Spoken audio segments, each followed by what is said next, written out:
तभी आएगा जब भावों से करेंगे। तो बंधुओं, मैं 3 चीज बोलूंगी, आपको कहना बड़ा ही महत्व है। नारी में शर्म का, करने में अच्छे कर्म का, और जीवन में धर्म का। जोर से बोलिए, बड़ा ही महत्व है। माइक पे बोलिए, बड़ा ही महत्व है। तलवार में ज्ञान का, तलवार में ज्ञान का, करने में ध्यान का। और आज के दिन, वैशाख बदी नवमी के दिन, मनुष्य भगवान के होने वाले केवल ज्ञान का, चलने में पात का, मित्रों में साथ का, तीर्थंकर में मुनि सुब्रतनाथ का, पंखा में झलने का, बच्चों में पलने का, भगवान की जमीन से निकलने का। कल के दिन भगवान का जन्म कल्याणक है और तप कल्याणक है। कम से कम इस दिन हम ज्यादा कुछ ना कर सके तो भगवान की पूजा तो कर लें। आप बड़े भाग्यशाली हैं कि आज भगवान के केवल ज्ञान कल्याणक में आज यहाँ पर आए हुए हैं और आपने भगवान की आराधना करी और एक एक माला जरूर फेरें। ओम ह्रीम अरहम श्री मुनिश्वरनाथ जिनेन्द्राय नमः, इस मंत्र की माला जरूर फेरें आज भी और कल भी। तो अतिशयकारी मुनिश्वरनाथ भगवान का कुछ अतिशय हमारे साथ भी होगा और घर में जाकर फेरें तो और भी अच्छी बात है और रोज फेरे तो और अच्छी बात है। हिंदी में मात्रा का, स्कूल में छात्रा का और आज आपकी जहाजपुर की यात्रा का, आत्मा में एक का, मनुष्य में नेक का और आज करने में भगवान के अभिषेक का। और कल यहां पर शिलान्यास है, सहस्त्रकूट स्तंभ जो बन रहा है उसका शिलान्यास है आज यहाँ पर। कल भगवान के जन्म कल्याणक और तप कल्याणक वाले दिन। और क्या होगा, 1008 प्रतिमाएं उस सहस्त्रकूट स्तंभ में विराजमान की जाएंगी। कितनी? 1008 प्रतिमाएं। और मेरे ख्याल से बहुत सारी प्रतिमाएं तो भक्त पुण्य ले चुके हैं, कुछ थोड़ा सा पुण्य और भक्तों का बचा है जो ले लेंगे। तो 1008 प्रतिमाएं उसमें विराज। एक मुनिश्वरनाथ भगवान जमीन से निकले और अपने साथ 1008 मुनिश्वरनाथ भगवान को और उनकी प्रतिमाएं विराजमान की जाएंगी। तो आपकी भी भावना हो तो एक प्रतिमा जरूर विराजमान करना, क्योंकि लक्ष्मी तो आज है और कल नहीं है। भरोसा है, गारंटी है कि जो पैसा आज आपके पास में कल आपके पास रहेगा। गारंटी है इस बात की? नहीं है। नहीं है तो इसका सबसे अच्छा सदुपयोग है कि इसे थोड़ा थोड़ा दान में जरूर लगाओ। धर्म स्नेही बंधुओं, वैशाख शुक्ला तृतीया, अक्षय तृतीया, भगवान आदिनाथ प्रभु ने दीक्षा ली, ध्यान में लीन हो गए, 6 महीने योग धारण कर लिया, 6 महीने तक खड़े रहे। 6 महीने के बाद जो मुनि परंपरा है उसे निभाने के लिए आहार के लिए निकले। आहार करने जा रहे हैं, लेकिन उपदेश श्रावकों को पहले नहीं मिला। उनके पहले मुनि भी नहीं हुए, किसी ने आहार भी नहीं लिया, इसलिए वो जानते ही नहीं थे कि आहार मुनियों को कैसे दिया जाता है। अनभिज्ञ थे सभी श्रावक, भक्ति बहुत थी सबके अंदर में, मगर ज्ञान नहीं था। और इसका परिणाम यह हुआ कि जब आदि प्रभु पहले निकले आहार के लिए, 6 महीने बाद जाते लोग कहते महाराज भोजन कर लो, 6 महीने हो गए आपने कुछ खाया नहीं है। कुछ कहते महाराज हमने हलवा बनाया है ये खा लो, कुछ कहते महाराज ये दूध पी लो। अब महाराज तो महाराज है, ज्ञानी है, तुम्हारी बातों में आने वाले नहीं है। वो बस देखते कि विधि नहीं मिली, वापस जंगल में। दूसरे दिन फिर निकलते, तीसरे दिन फिर निकलते, 6 महीने 13 दिन हो गए निकलते निकलते। लेकिन प्रभु को 6 महीने 12 दिन तक कुछ नहीं, कोई आहार नहीं मिला। सारे लोग परेशान हो गए। यदि घर में एक बच्चा भोजन ना करे तो परिवार परेशान होता कि नहीं होता?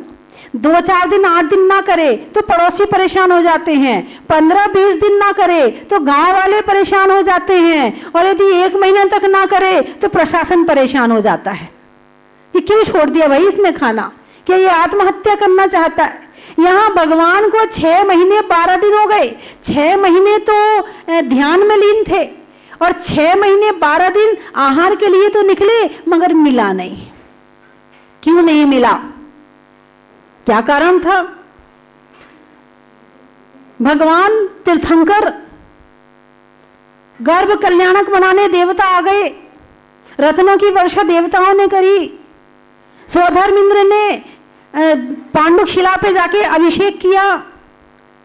घर में जब बच्चे थे तो उनके साथ खेलने के लिए गुड्डा गुड़िया बन के देवी देवता आ गए।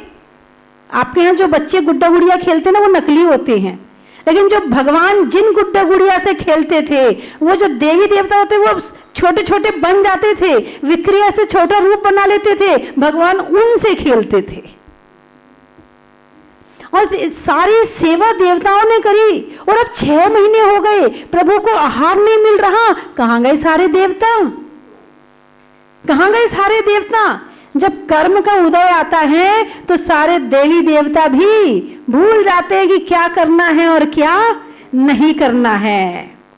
जब प्रभु आदिनाथ राजा राज्यावस्था में थे और जब वो 80 कृषि आदि का उपदेश दे रहे थे तो उन्होंने हल चलाने का उपदेश दिया। खेती आई, हल चलाते हुए एक बैल खा गए। लोगों ने आके कहा, महाराज ये सारी खेती तो बैल खा जाते हैं, हमारे लिए तो कुछ बचा नहीं। महाराज ने कहा उनके मुंह पर मुसीका बांध दो, वो नहीं खाएंगे। बांधने का उपदेश दे दिया, खोलने का उपदेश नहीं दिया। और श्रावक इतने सीधे थे कि जैसा कह दिया वैसा कर लिया। कहते हैं कि आदिनाथ भगवान के समय में प्रतिक्रमण जरूरी था और भगवान महावीर के समय में प्रतिक्रमण जरूरी था। क्यों था? क्योंकि आदिनाथ भगवान के समय में इतनी सरलता थी कि सरलता में गलती हो जाती थी, और भगवान महावीर के समय के शिष्य इतने टेढ़े हुए कि वो टेढ़ेपन में गलती करते थे। तो उस समय पर सारे देवी देवता सो गए, कोई नहीं आया। और जब उन्होंने ये कह दिया कि मुसीका बांध दो, कुछ दिनों के बाद फिर लोग आए, बोले महाराज वो बैल तो पड़ गए, उठ ही नहीं रहे हैं, क्या हुआ? मुसीका नहीं खोला, आपने कहा ही नहीं था। ओहो हो, ये तो बड़ी गलती हो गई। 6 घड़ी के लिए वो मुसीका बंधा रहा तो 6 महीने आहार नहीं मिला। 6 घड़ी का फल 6 महीने तक भुगतना पड़ा। हम सोचते इतना पाप किया है तो इतना ही भुगतना पड़ेगा, ऐसा नहीं है। आपने पाप कर लिया, वो बीज बन गया, बीज बन के अंदर भूमि में पड़ गया, उसे रस पानी मिलता रहा और वो पेड़ बन गया। अब वो 6 घड़ी का पाप 6 महीने में निकलेगा। अब वो 6 महीने तक आदि प्रभु घूम रहे हैं आहार के लिए, मगर विधि पता ही नहीं है किसी को। कोई देवता ने किसी को सपना भी नहीं दिया, नहीं तो कोई देवता किसी को सपना दे देता, चलो भाई प्रभु का आहार ऐसे कराया जाता, कराओ आप। लेकिन नहीं, कर्म का उदय जब तक पूरा नहीं होगा तब तक सामने वाला भी हमारी सहायता करने वाला नहीं है। मुसीका खोलने का उपदेश दे दिया। जैसे ही 6 महीना पूरा हुआ, कर्म ढीला पड़ा। एक दिन उसी समय रात में 6 महीने 12 दिन के बाद रात में राजा श्रेयांश सोए हुए थे, और जब सुबह का समय था उन्होंने 6 स्वप्न देखे। उसमें एक स्वप्न ये था कि उनके आंगन में सुमेरु पर्वत आया है, और एक स्वप्न ये था कि आंगन में कल्प वृक्ष उग गया। दोनों स्वप्न बड़े फलदायी हैं। पुरोहित को बुलाया, पुरोहित इसका फल बताओ। महाराज कल्प वृक्ष, आज आपकी इच्छा पूरी हो जाएगी, आज जो मुझे लगता है कि जो सबकी सारे गांव में केवल एक ही हल्ला था कि आदि प्रभु का आहार कैसे हो, आदि प्रभु का आहार कैसे हो। सबके दिमाग में एक ही टेंशन थी, किसी को भोजन भी अच्छा नहीं लग रहा था। बोले आज ये काम मुझे लगता है हो जाएगा। उसके बाद जो दूसरा सुमेरु पर्वत है, तो सुमेरु पर्वत के समान हमारे आदिनाथ भगवान हैं, वो आज आपके आंगन में अवश्य आएंगे। और वही हुआ, सारी तैयारी करके रखी और वही हुआ। आदि प्रभु आए, राजा श्रेयांश दरवाजे पर खड़े हैं, मगर ये नहीं पता कि परगाहन करना है, नहीं मालूम, अभी भी नहीं मालूम है। राजा श्रेयांश भगवान के चरणों में पड़ गए और जैसे ही उनके चरण पकड़े वैसे ही 10 भाव पहले पहुंच गए, 9 भाव पहले पहुंच गए। कि 9 भाव पहले आदिनाथ प्रभु राजा वज्रजंग का जीव था और राजा श्रेयांश रानी श्रीमती का जीव था, और इन दोनों ने उस समय पर 2 मुनि राजों को परगाहन करके आहार दिया था।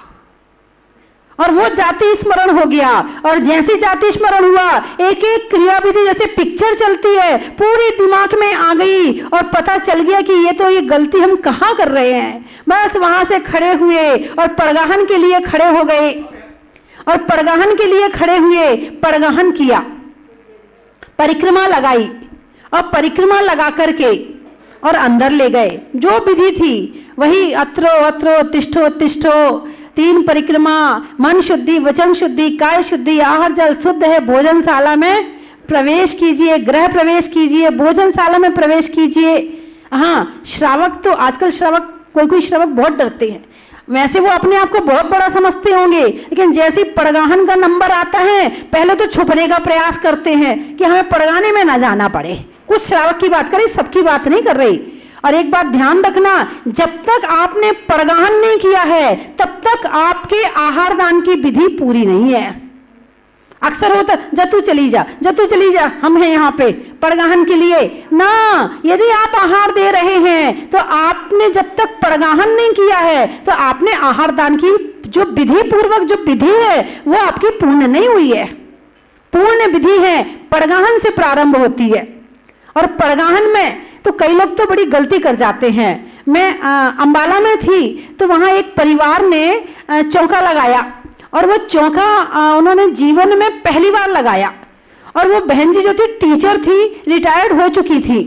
तो उनके घर में 3 दिन पहले से रिहर्सल चल रही थी कि माता जी आएंगी तो कैसे परगाहन करना है। एक आते थे, वो बोलते थे, फिर वो करते थे।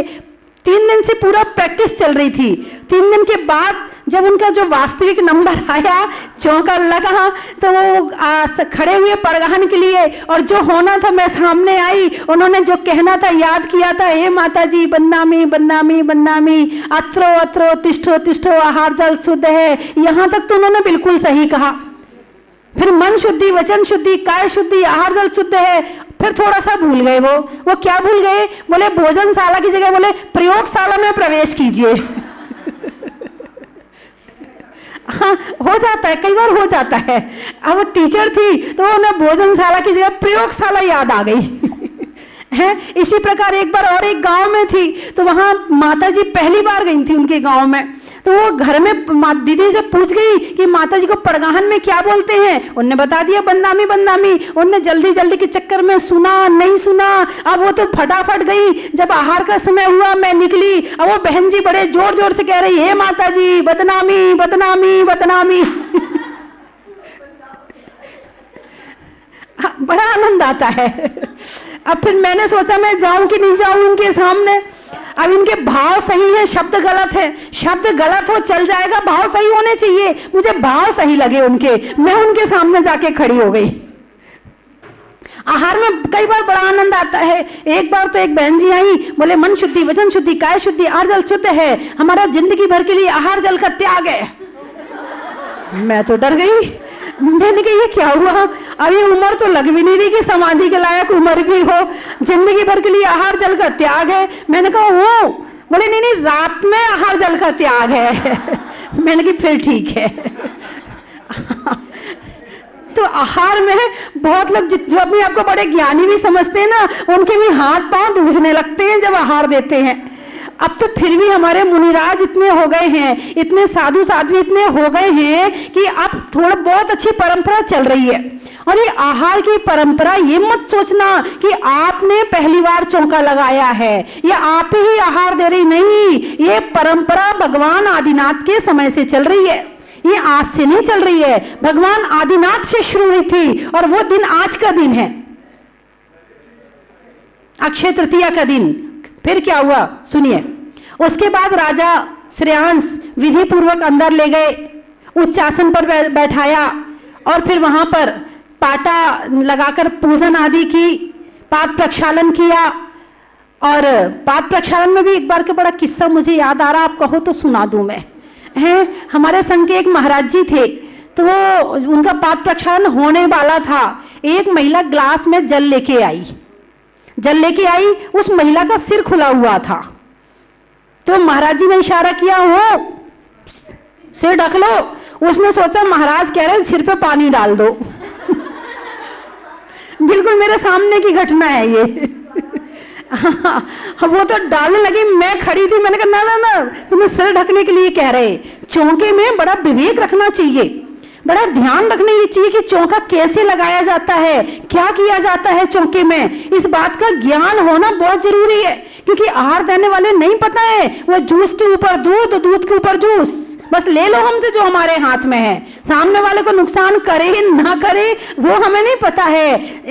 दाता के 7 गुण होते हैं, 7 गुण में एक गुण संतोष भी होता है, आलोप भी होता है, विज्ञान भी होता है, श्रद्धा होता है, तुष्टि होता है, भक्ति होता है। ये 7 गुण होते हैं दाता के। यदि ये 7 गुण में जो एक गुण विज्ञान गुण है, गर्मी के दिन है और गर्मी के दिन में आप खूब तला भुना खिलाओ, क्या होगा? परेशानी।